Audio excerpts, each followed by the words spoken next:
Kina, start na sa ang start pa. Start na daw.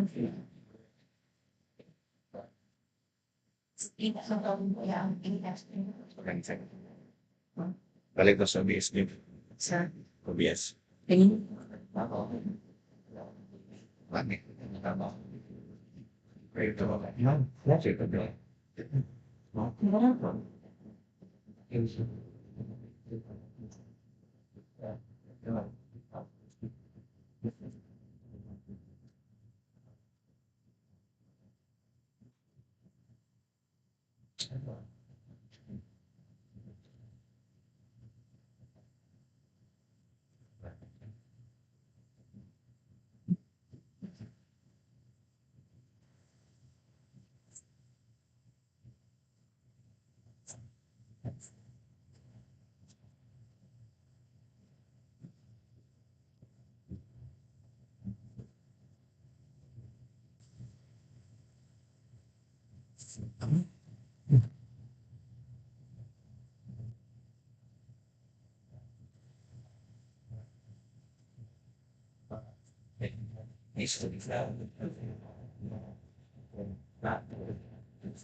Kaya na kung gamay sa dito. Tumay na.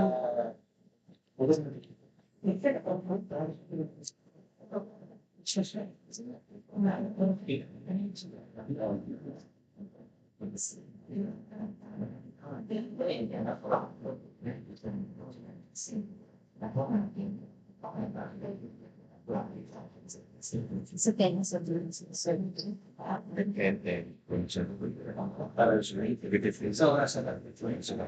wala kang budget rin. Wala.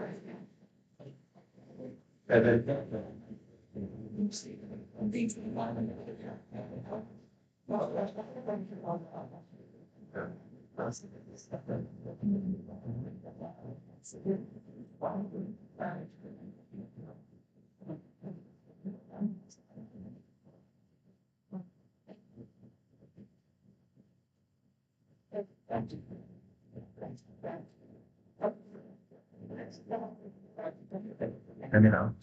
Teka niyo. Reflect. Teka na. Times. Ate natura for pinagra. So, tama niyo kasi. Hey, good morning. Good morning. Job 7 project.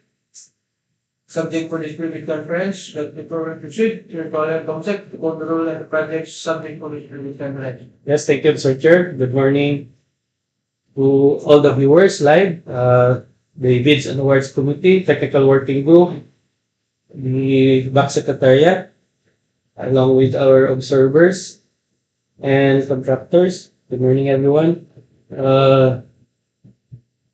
Today's pre-bid conference for contract ID number 25JC0122, republished construction of one-story school clinic health facility at Sicayab Elementary School, Sicayab, Dipolog City, Zamboanga, Norte. We have 25JC0123, republished construction of one-story school clinic health facility at Sindangan National Agricultural School, Sindangan, Zamboanga, Norte. 25JC0124, republished repair rehabilitation of 3 classrooms at Dicayas Elementary School, Barangay Dicayas, Dipolog City, Sindangan, Norte. 25JC0125, republished repair rehabilitation of 4 classrooms at Marupay Elementary School, Barangay Marupay, Dalman, Sindangan, Norte. 25JC0126, repair rehabilitation of 5 classrooms at Sitog Elementary School, Barangay Sitog, Katipunan, Sindangan, Norte.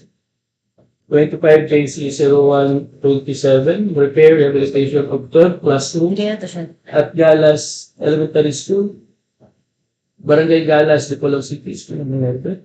And 25JC0128, construction of 1-story, 3 classrooms, Katipunan Elementary School, Dipolog City, Zamboanga, Norte.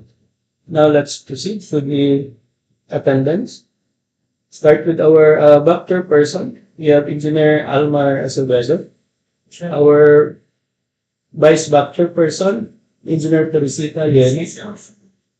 Back members. We have here Engineer Janice Tormis. Present. Engineer Roland J. Bacara. Present. Head of Back Secretariat, our Acting Procurement Head, Engineer Ronel Abakahin. Present. Head of the Technical Working Group, Engineer Marites Mama. Members of the DPWH, we have Engineer Jean Cano, Engineer Lorne Mutaliana, Engineer Roselito Villarreal, Architect Queenie Joy Viola, Present. Engineer Orlan Khalid, Present. and also Engineer Christine Arian from PWG, and yours truly from Baksitectania.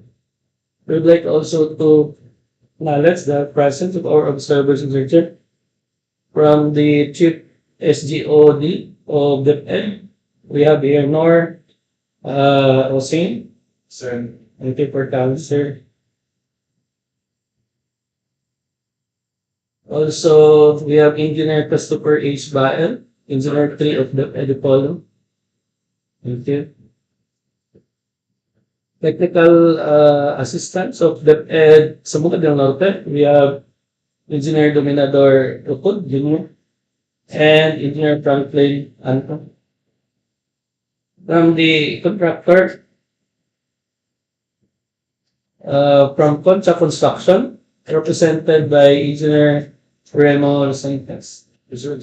Along with him, the two ladies. Sir Chair, since the back members' presence today constitute quorum, we will now proceed this private conference to order. Thank you, Comsec.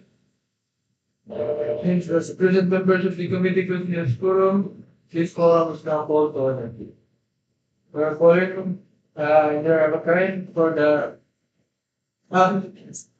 architect training to discuss the profile of the projects. So good morning, everyone. To our BOC chairperson, Engineer Almar Acevedo, members of the BOC, DWG Secretariat, to our bidders, observers from DepEd, Dipolog City, and Zamboanga del Norte, and live online. Today's Previd Conference, March 12, 2026. These are our agenda: the basic contract data and project details, eligibility requirements, technical component envelope, financial component envelope, format sealing and marking of bids, and standard bidding procedures for procurement of infrastructure projects.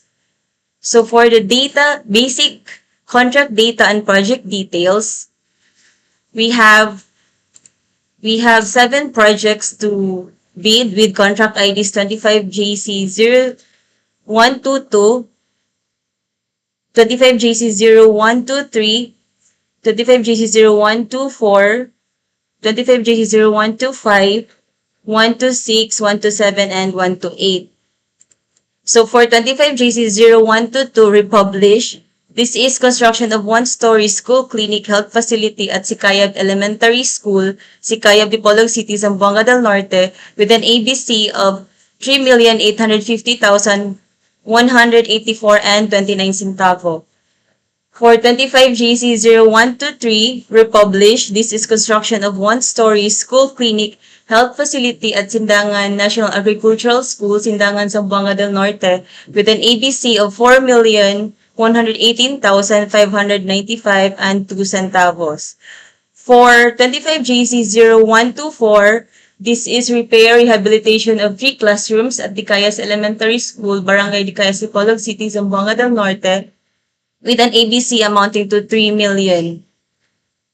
For 25JC0125, republish, this is the repair rehabilitation of 4 classrooms at Marupay Elementary School, Barangay Marupay, Dalman, Zamboanga del Norte, with an ABC of 4 million. For 25JC0126, repair rehabilitation of 5 classrooms at Sitog Elementary School, Barangay Sitog, Katipunan, Zamboanga del Norte, with an ABC of 5 million. For 25JC0127, repair rehabilitation of 12 classrooms at Galas Elementary School, Barangay Galas, Dipolog City, with an ABC of 12 million. And last, we have 25JC0128, construction of one-story 3 classrooms, Kipianan Elementary School, Barangay D1, Dipolog City, Zamboanga del Norte, with an ABC of 8,259,473 and 86 centavo. So here are the detailed plans for the project.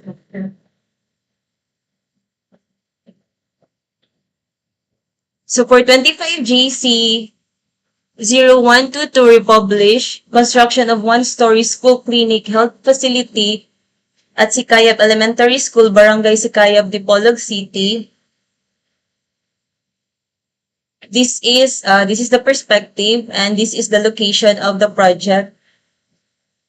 Letter A, this is the proposed clinic and it is in between letter B, existing one-story school building, and letter C, existing one-story school building to be demolished. So this is a complete construction of 7 by 9 plus 2.5 meters corridor. This is a school health facility with reinforced concrete gutter. So this is the detail of the reinforced concrete gutter with, it is also in accordance with the BP344. It has a PWD ramp with handrails and this is with roofing. It has window grills at rear and front windows.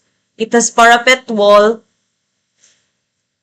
And then it has a toilet and hand wash at one side with roofing.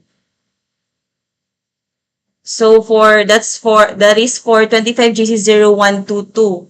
For 25JC0123 republish, this is the construction of one-story school clinic health facility at Sindangan National Agricultural School, Barangay Goleo, Sindangan, Zamboanga del Norte. So this is the same siya atong sa 122. Then this is the location. It is in between, it is near letter C, existing one-story school building, which is their laboratory building.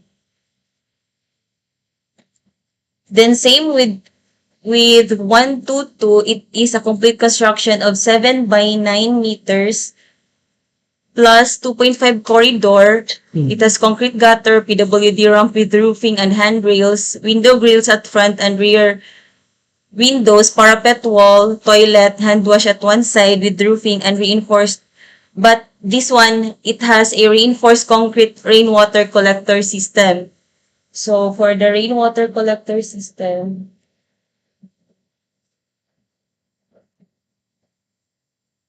so na siya rainwater collector system and it is attached to the existing one-story school building laboratory or the laboratory building. So next we have 25JC0124 republish. This is the repair rehabilitation of 3 classrooms at Dicayas Elementary School, Barangay Dicayas, Dipolog City. So this is the perspective. And this is the location. So the dimension is 8.10 meters by 18.6 plus 1 meter corridor. So this is our repair rehabilitation works, includes removal and replacement of floor slabs, installation of walls, roofing, ceiling, doors, windows, and painting works, provision of plumbing and electrical system, construction of additional toilet areas, and septic tank. So it has an additional toilet areas for each classroom. So for the next project, we have 25JC0125 republish. This is the repair rehabilitation of 4 classrooms at Marupay Elementary School, Barangay Marupay, Jose Dalman, Zamboanga del Norte. So we have 3 buildings to be repaired, Building 1, Building 3, and Building 4.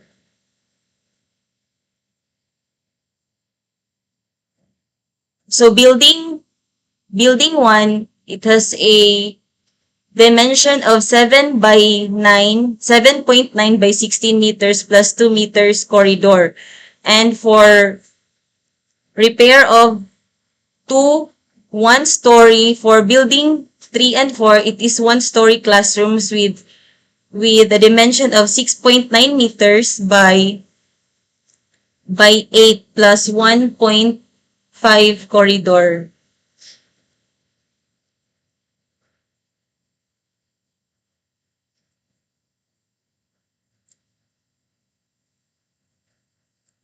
So, mani siya ang tag 1 classroom for building 3 and building 4.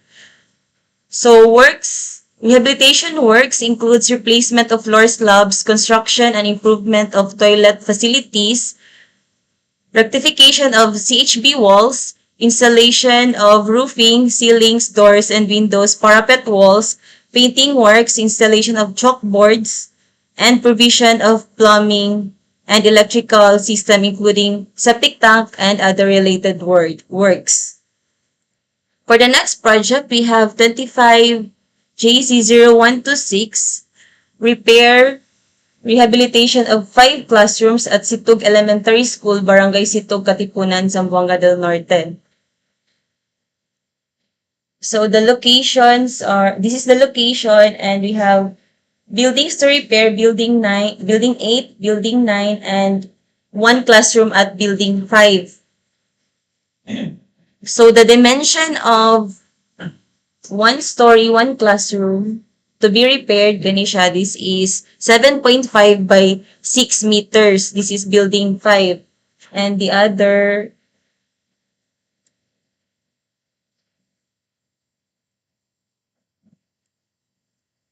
and building 8 and building 9 has a dimension of 10.3 by 12 meters. So this repair rehabilitation works includes demolition of selected existing building components, masonry works including conversion of drywall to CHB walls, and construction of additional walls and toilet enclosures, installation of floor and wall finishes, installation of doors and windows, ceiling and roofing works including steel roof framing and pre-painted roofing sheets, painting works, installation of plumbing and sanitary system including septic tank, and installation of electrical system including wiring, lighting fixtures, outlets, panel boards, fans, and chalkboards for building 5, 8, and 9. So for the next project, we have 25 JC0127, repair, rehabilitation of 12 classrooms at Galas Elementary School, Barangay Galas, Dipolog City. So this is the location. We have 5 buildings to be repaired. Building 17, Building 13, Building 12, Building 10, and Building 9. So for 1-story, 3 classrooms, Building 9. So Building 9 is 1-story, 3 classrooms. It has a dimension of 8.1 by 18 plus 1.5 meters corridor. And for Building 10, it is a 1-story, 2 classroom with a dimension of 8.1 by 16.20. For Building 12, this is a 1-story, 2 classroom, 6.8 by 14.2 Phil Chinese building. For Building 13, this is Building 13, it is a 1-story, 3 classroom, 7.65 meters by 18.05 meters, DeMarcos type building. And for Building 17, this is Building 17, it is a 1-story, 2 classroom with a dimension of 6.8 by 16.2 meters. So for these repair rehabilitation works includes replacement of floor slabs, construction and improvement of toilet facilities, rectification of CHB walls, installation of roofing, ceilings, doors, windows, parapet walls, painting works, installation of chalkboards, and provision of plumbing and electrical system, including septic tank and other related works. And for the last project, we have 25 JC0128, construction of one-story 3 classrooms, Katipunan Elementary School, Barangay D1, Dipolog City, Zamboanga del Norte.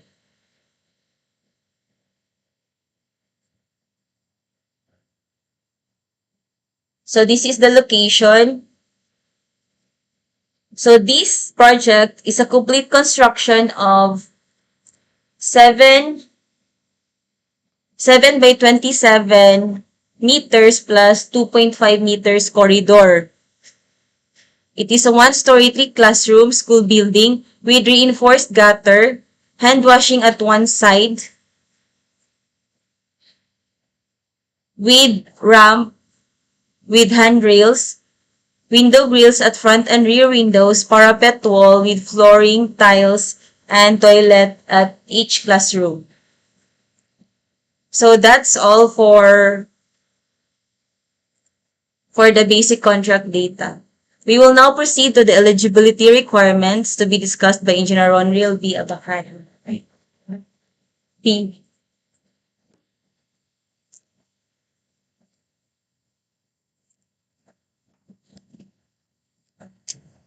Morning, everyone. To our BAC Secretariat, sir, members of the BAC, TWG, and the Secretariat. And then to the observers from the DepEd and the contractor, no? Welcome to this preview. So for the next topic, I will be discussing the documents to be submitted by the bidder. The first one is the technical component of the bid, which includes the technical documents and then the eligibility requirements. Okay. Let's first discuss the eligibility requirements. So again, for DPWH projects, contractors who wish to participate in this bidding is encouraged to enroll in our DPWH Civil Works Applications, or the CWA. So you may inquire in the procurement service in the central office, DPWH building, or Bonifacio Drive Port area, Manila. So contractors, again, are reminded that the eligibility will be determined using the DPWH contractor profile eligibility process, or the CPEP. Although prior registration to of the bidder with the CWA is not a prerequisite for the submission of bids, for specific contracts, the DPWH encourages contractors to submit these documents to the procurement service as early as possible, even without reference to any specific contract. So if you're already enrolled in the CWA, so you may update your profile anytime, no? Even without reference to any specific contracts that you are going to bid. Okay.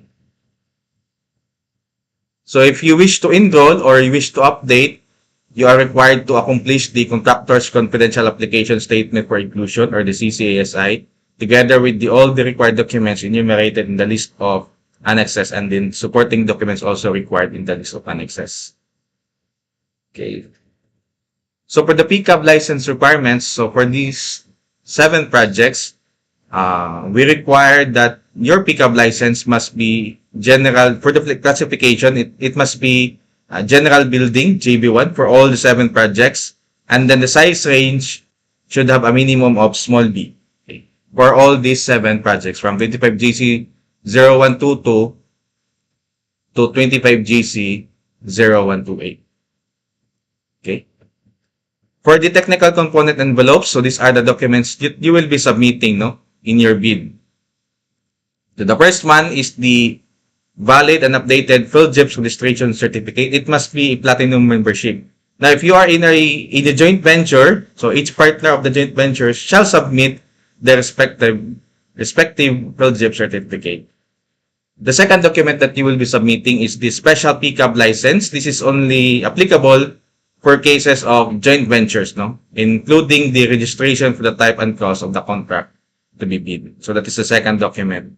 The third document that you must submit is the statement of the bidder's single largest completed contract, or SLCC, which is similar to the procurement project within only 10 years, no, from the submission of the bid using the prescribed form. This is the prescribed form as shown in the right side of the screen. No? So again, only projects within 10 years, so meaning up to 2016, is valid, no, to be declared as your single largest completed contract. Together with this accomplished form, you will be also submitting the following supporting documents as shown on the screen. These are the certificate of completion and or final inspection report, CPS final rating of at least satisfactory if applicable.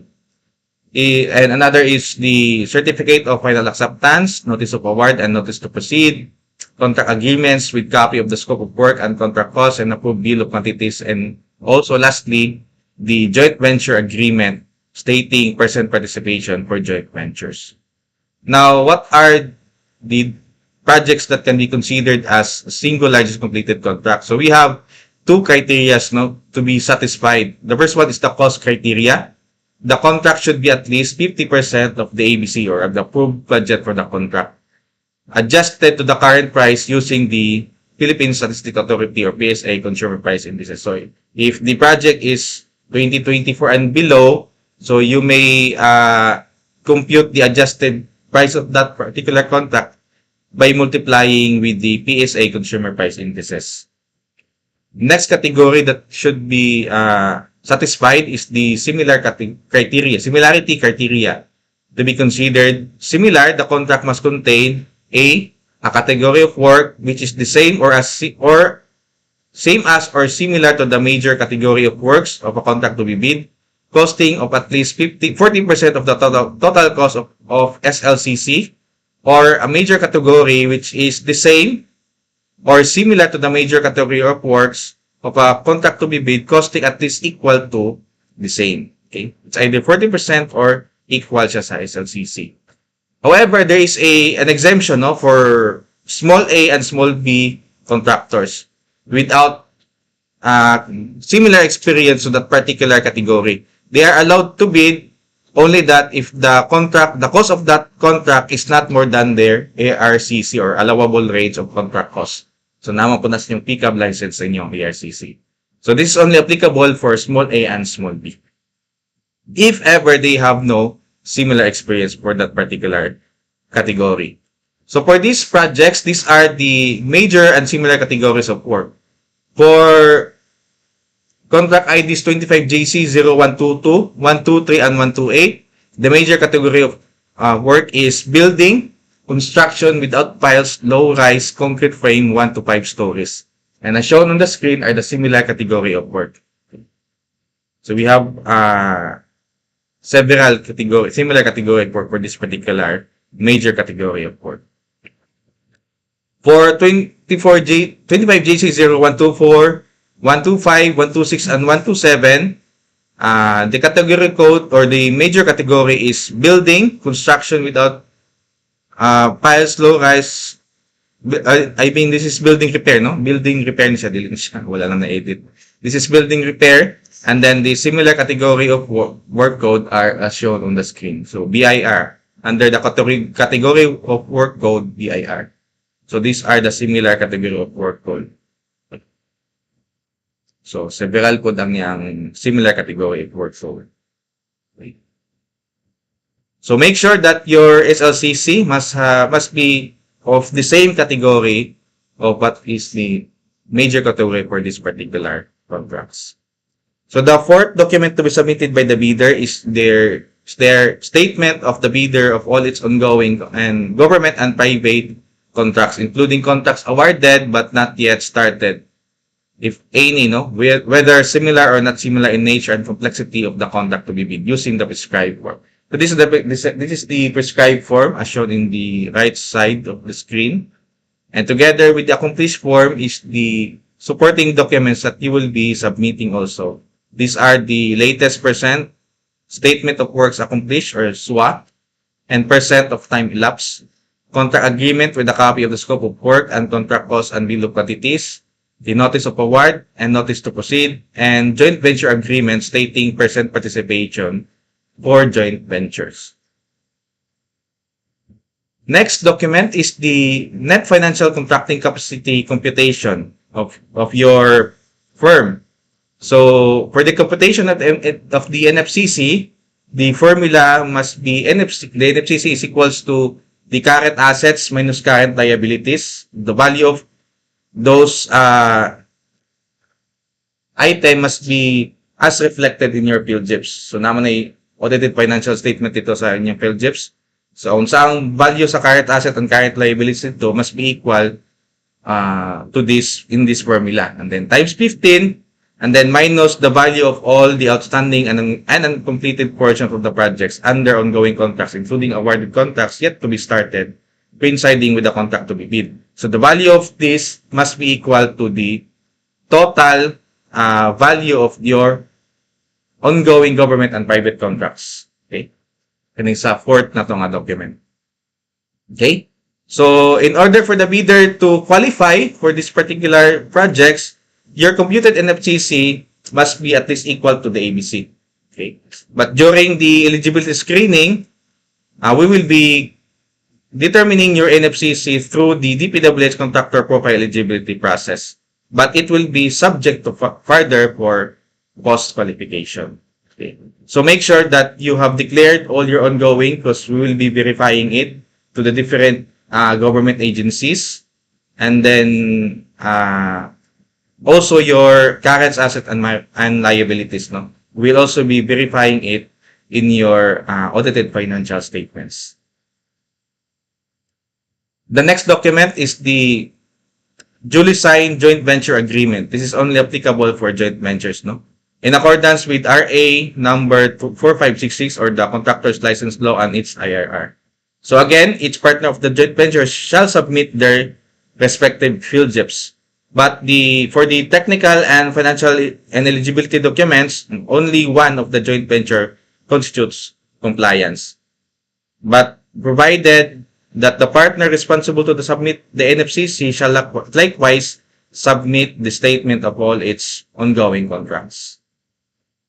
Next document to be submitted by the bidder is the copy of the bid security.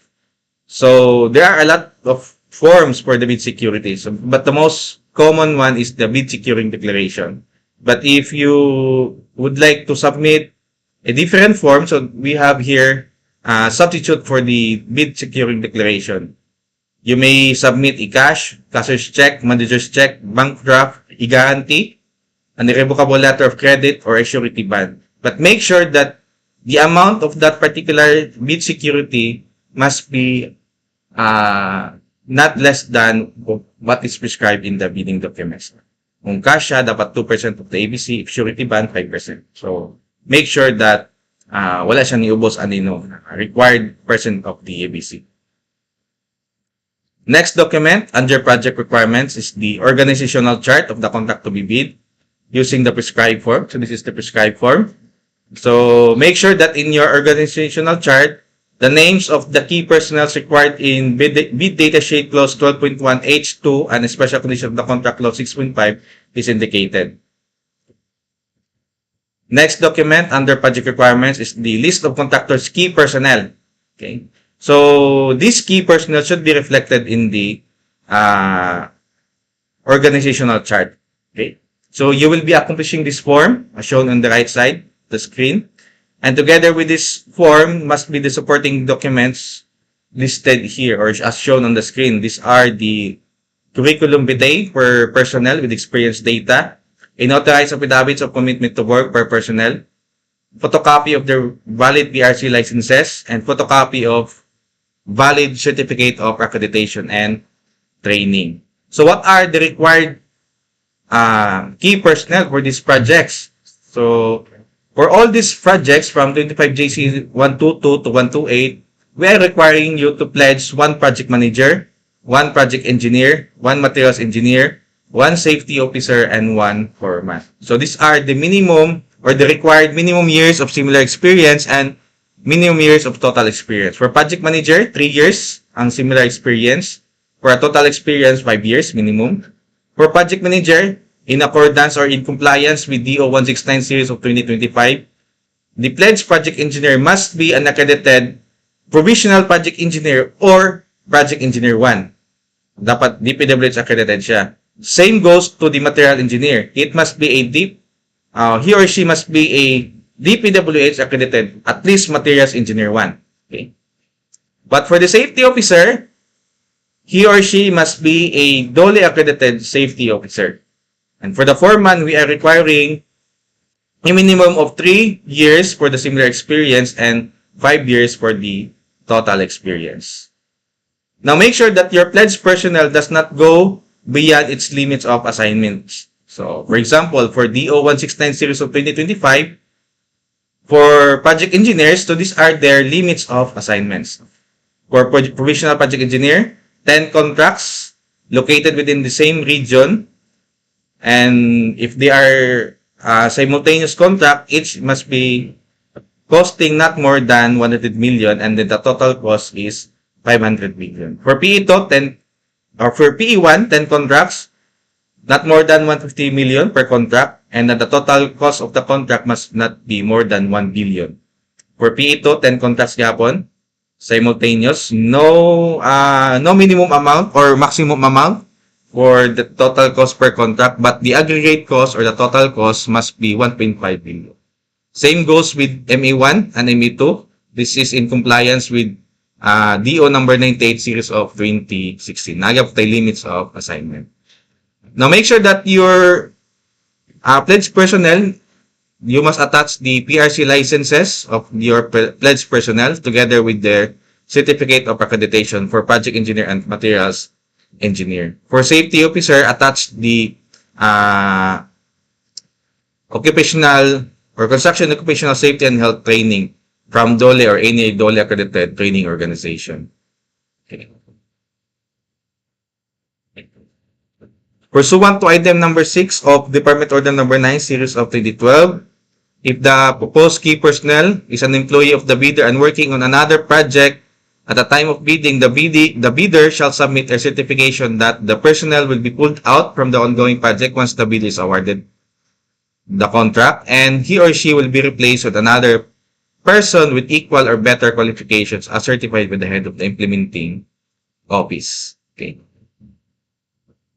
And also, the proposed key personnel must submit a certification that he or she will work for the bidder if it is awarded the contract under bidding, if the employee or if the personnel is not an employee of that particular bidder. No?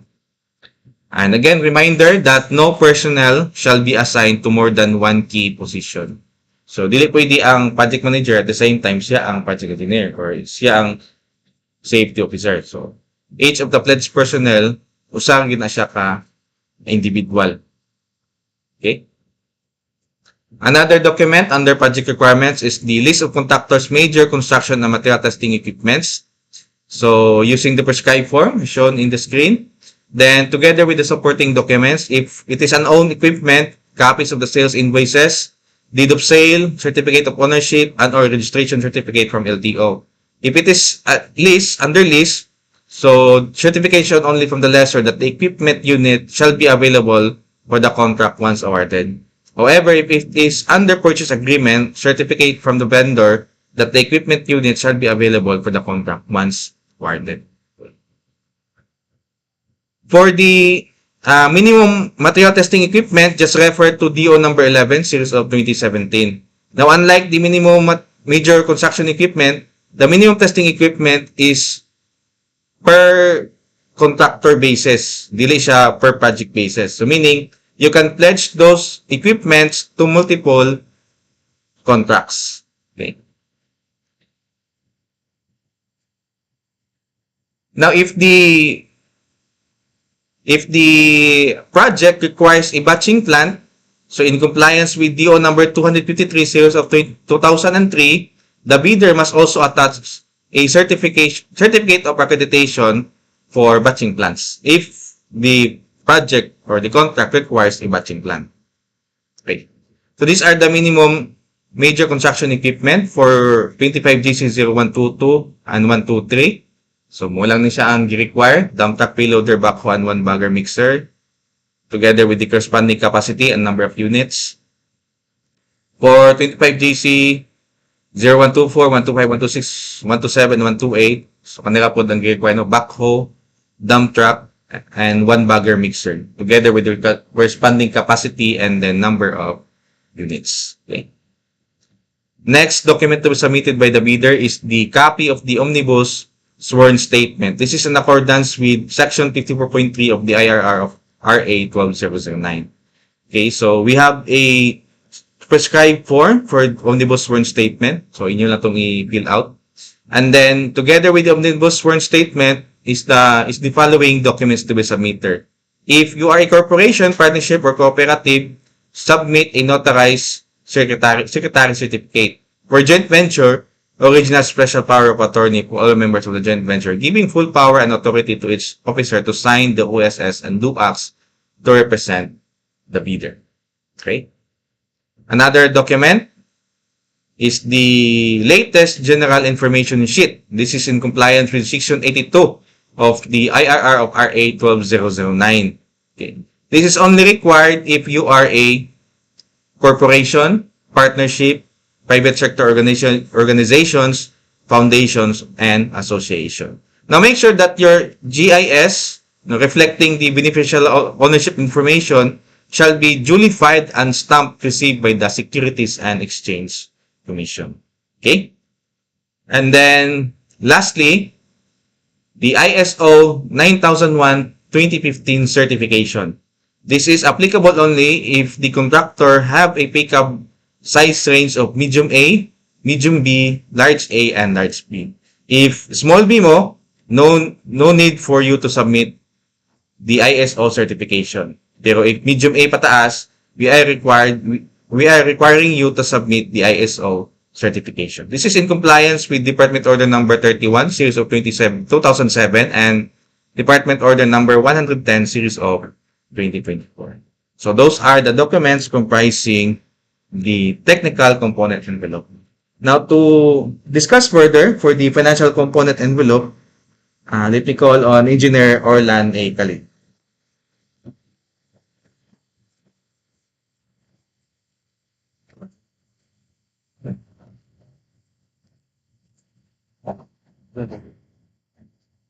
Next up. Okay, so once again, good morning everyone. So for the financial component envelope,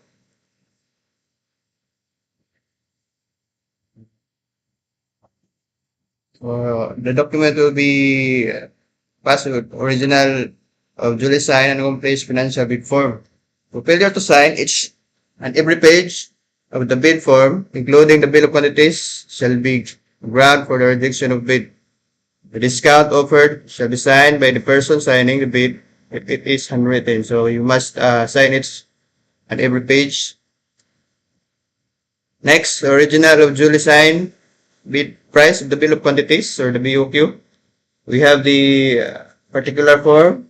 We can download it in our Gmail. So this is as shown in the screen, the right side. You just have to do fill up the unit price. So BOQ for each part of the contract using prescribed form. Bid price summary for all parts of the contract using prescribed form. So as I said, in the BOQ, the bidder shall not change the entries under the pay item description, unit, and quantity which are set by the procuring entity. Indicate the subtotal for each page in the bill of quantities. Failure to sign each and every page, the bill of quantities, and bid price summary shall be grounded for the rejection of the bid. The next, the detailed estimates shall include a summary sheet indicating the unit price of construction materials, labor rates, and equipment rentals used in coming up with the bid. All bidders shall be required to include the cost of all taxes such as, but not limited to, value-added tax, local taxes, and other fiscal levies and duties which shall be itemized in the bid form and reflected in the detailed estimates. For the cash flow by quarter, use the prescribed form as shown on the screen, the right side, and shall be based on the duration of the procurement project. Next is the format, sealing, and marking of bids. Bidders shall submit the bids through their duly authorized representative using the appropriate forms provided by the Section 9 Philippine Bidding Documents Related Forms on or before the deadline specified in the ITB Clause 19 in 2 relative forms or separate sealed bid envelopes which shall be submitted simultaneously, whether through manual or online submission. The first shall contain the technical component of the bid, including the eligibility requirements under ITB Clause 12, and the second shall contain the financial component of the bid. The next forms, as mentioned in ITB Clause 17.1, must be completed without any alterations for the format. No substitute form shall be accepted. Each and every page of the bid form, including the bill of quantities under Section 9, Philippine bidding documents, shall be signed by the duly authorized representatives of the bidder. Failure to do so shall be a ground for rejection of the bid. Any insertion, erasures, or overwriting shall be valid only if they are signed or initialed by the duly authorized representatives of the bidder. So bids shall be printed in A4 size. Kung ano sa atong ISO and binded. Each type of document shall be a tab number. Shall have a tab number. Bidder shall enclose the technical documents prescribed in ITB Clause 12 in one sealed envelope marked technical document and the financial component in other sealed envelope marked financial component, sealing them all in the outer envelope marked bid. The bid shall be typed or written in the ink and shall be signed by the bidder or its duly authorized representatives. Bids shall be received by the back on the date, time, and place specified in the invitation of bid paragraph. Bids submitted after the deadline shall not be accepted by the back. All envelopes shall contain the name of the contract to be bid in capital letters. Next, bear the name and address of the bidder in capital letters also. Address to the procuring entities box in accordance with ITB Clause 18.1, Clause 1.1, and last is the bear a warning, do not open before the date and time for the opening of bids. For manually submitted bid envelopes that are not properly sealed and marked as required in the bidding documents, the same shall be accepted, provided that the bidder or its duly authorized representative shall acknowledge such condition of the bid as submitted. On the other hand, unsealed or unmarked bid envelopes or bids that cannot be opened or corrupted in case of online submission shall be rejected. The back shall assume no responsibility for misplaced or lost contents of the improperly sealed or marked bid or for its premature opening. Aside from the original copy, the bidder shall submit another additional 2 copies of the technical and financial components of the bid. Okay,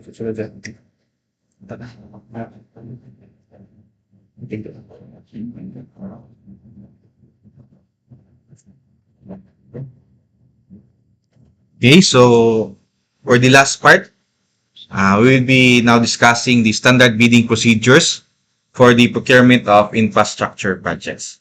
Okay. So after you drop your bid or you submit your bid, the first step is the preliminary examination of bid. So the BAC shall open the first envelope in public immediately after the deadline for the submission and receipt of bids. So we will first open the first bid envelope. So we will be checking. The BAC will check the presence and absence of the submitted documents against the checklist, and then if the documents are present or absent, no, and then you will be using a non-discretionary pass or fail criterion. For the opening of the second bid, which is the financial component envelope, so only those bidders who was rated pass in the first envelope will be open their second envelope. No? Bids with missing, incomplete, or patently insufficient and or total bid price exceeding the ABC shall be rated failed, and they will be automatically rejected. So after opening the second envelope, the bidders will now be considered for evaluation and comparison. Kato lang ni Pasar, no? Sa first and second envelope are considered for evaluation and comparison. So after the preliminary examination of the bids, will be the evaluation, detailed evaluation of bids. So we are doing two steps here. The first one is the checking for the completeness of bids. So partial bids is not allowed. So thus not providing all of the required items in the bill of quantities shall be considered non-responsive and thus automatically disqualified. Where a required item is provided but no price is indicated, it shall be considered non-responsive. For example, for item structural concrete, no? If blank ang ibutang dito ni contractor or ni bidder, automatically it will be rejected, no? It is considered non-responsive. However, if you specify 0 or a dash, it is accepted, but provided that it would mean that you are offering it free to the government of the Philippines. So the next step is the arithmetical calculation. So the BAC will be checking for any computational errors. And then the ABC will be the upper limit or ceiling for the acceptable bid price. If a bid price as evaluated and calculated is higher than the ABC, then the bidder submitting the same shall be automatically disqualified. Okay? And then there is no lower limit or floor for the amount of the award. Bidders shall also required to include all taxes in their computation, no, sa ilaang detailed estimates. So if ever there are discrepancies, di mo ginamalikayan. So if the discrepancies is between bid price and bid price inwards, in figures and inwards, so mo prevail ang inwards. Okay.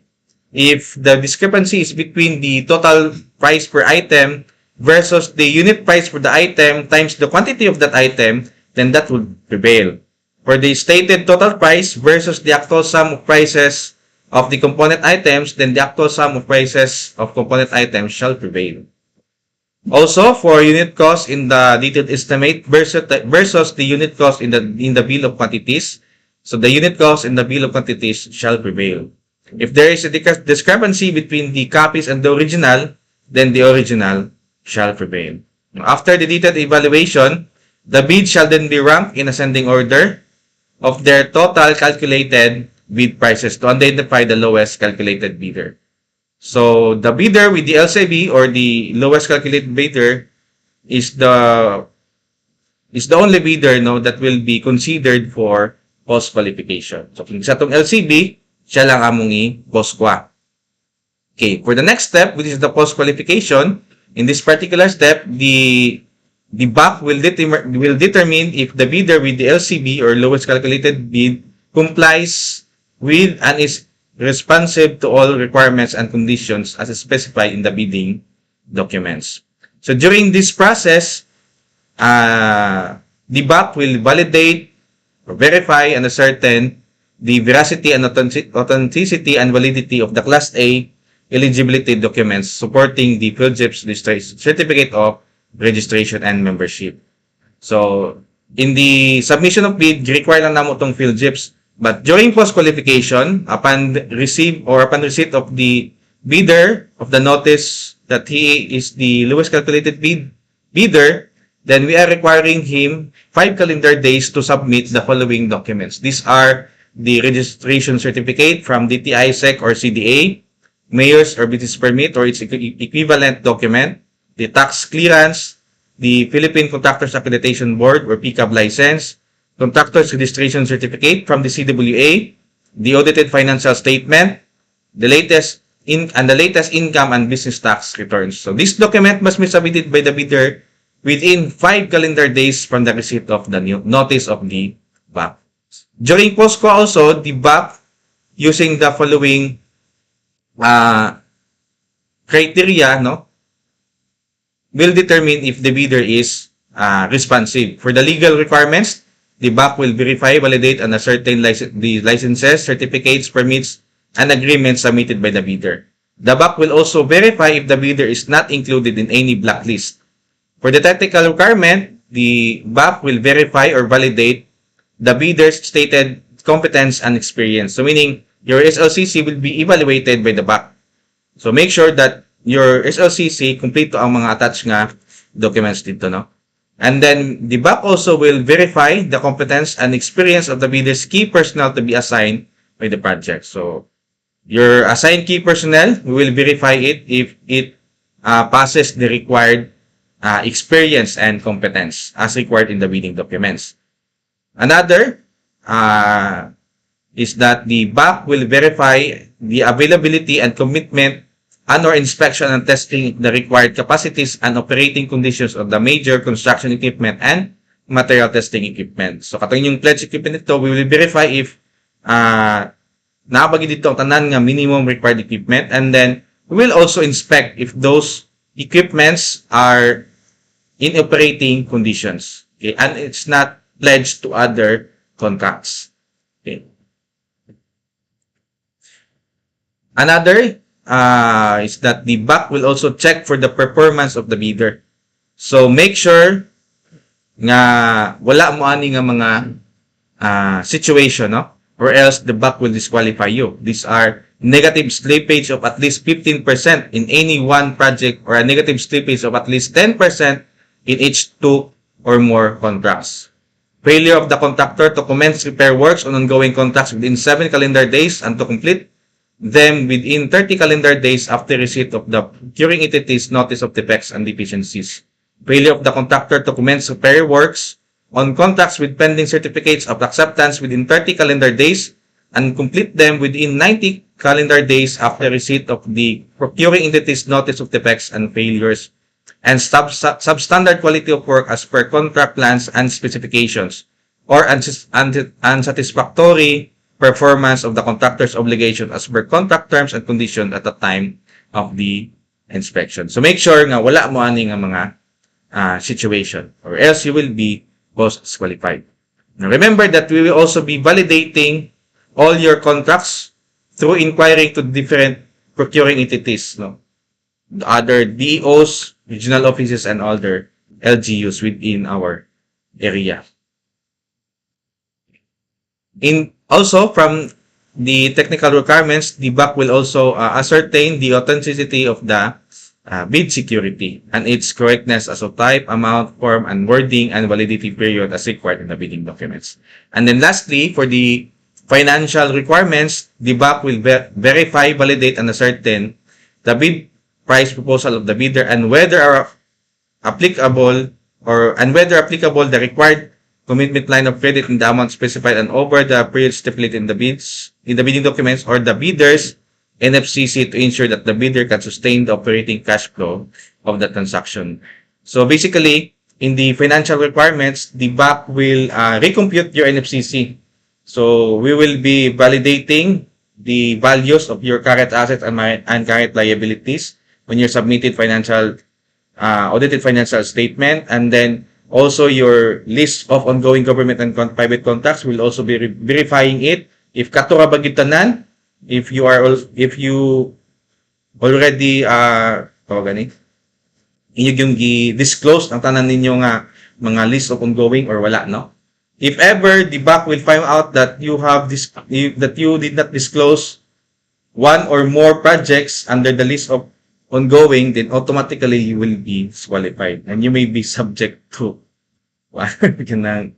administrative penalties perhaps, no?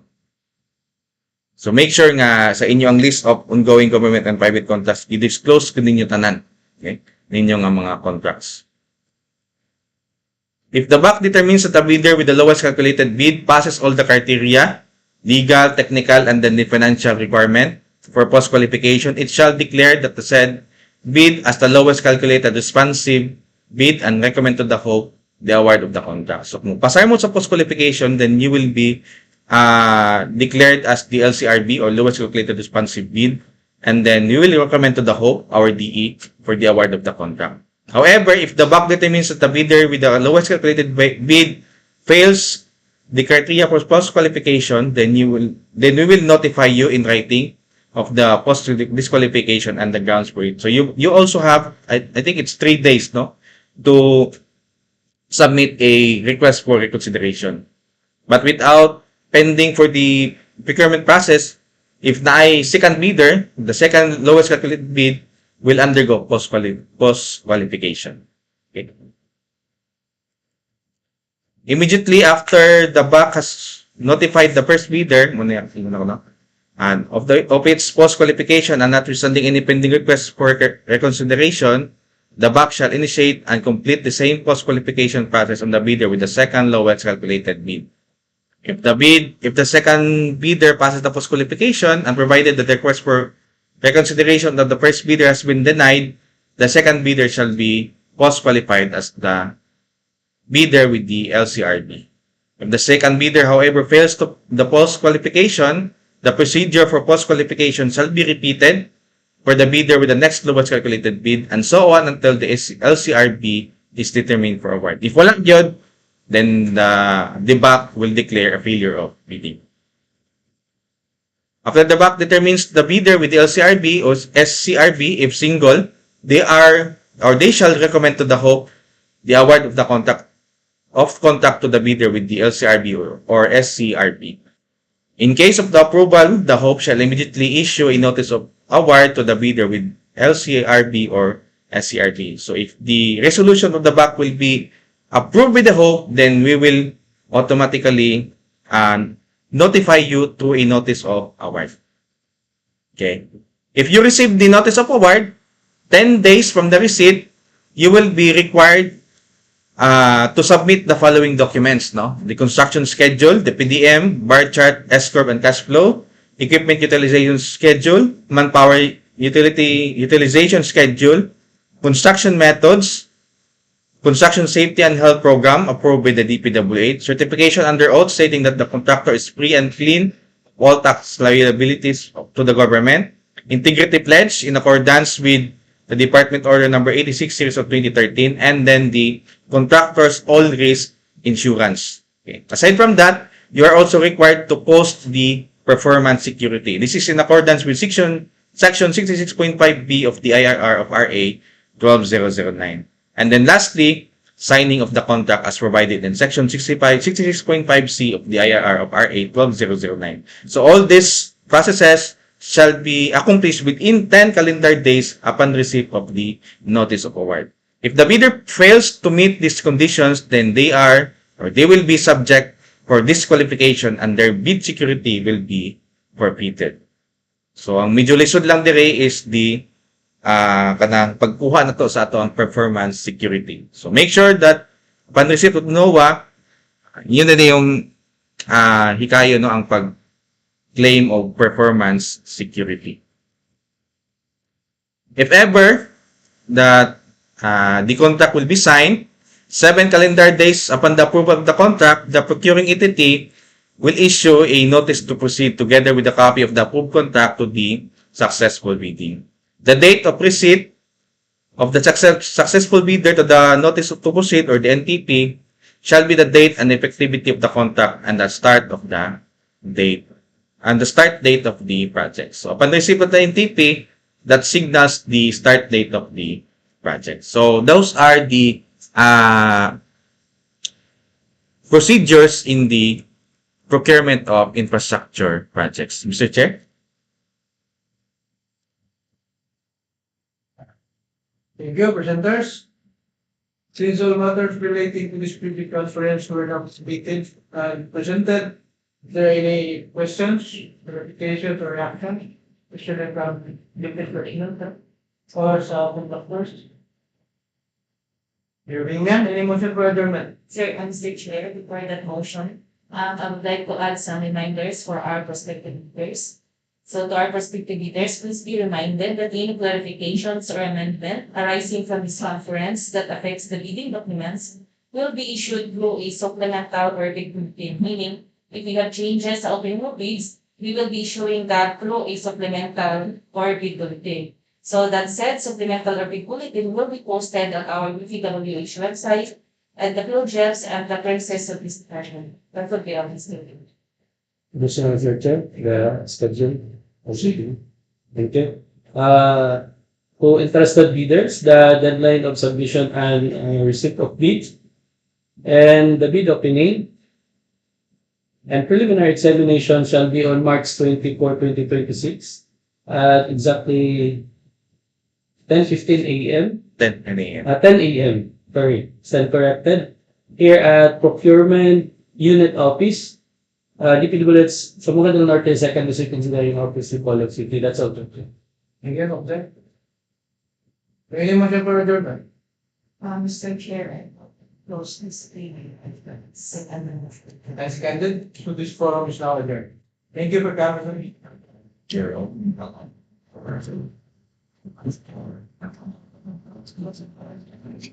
Concord, pinanawag mo sir, ang Visayas.